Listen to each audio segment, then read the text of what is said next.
হ্যাঁ হয়ে গেল। ঘুম থেকে উঠেছো? হ্যাঁ। আর ইনি কি করছে? কাটছে। হ্যাঁ, আমরা অনেকদিন পর উইকডেজে দুপুরবেলা ঘুমিয়েছি।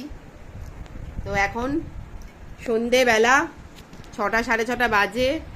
এই যে আমাদের সুপর্ণা দি আমাদের গরম গরম পাঁপড় ভেজে দিয়েছে, তাও আবার বিভিন্ন কালারের পাঁপড়। এই পাঁপড়গুলো ছোটবেলায়, তো ছোটবেলা কি বড়বেলা অবধি খুব খেতাম, মেলায় পাওয়া যেত। তো আবির বলল যে কি যেন সাবুর পাঁপড় নিয়ে আসতো। তো আমাদের পাড়ার মুদির দোকানে তো সাবুর পাঁপড় ফুরিয়ে গেছে, তারপরে বলা হলো যে এই পাঁপড়গুলো নিয়ে আসো। তো দেখো কি সুন্দর কালারফুল। তবে খা তো, তুই তো মানে প্রথমবার খাচ্ছিস বললি না? না, আমি গোল গোল একটা খেয়েছি।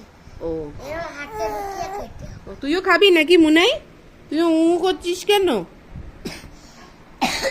তো চলো আমরা এখন চায়ের সাথে পাঁপড় এনজয় করি, ঠিক আছে? ওকে।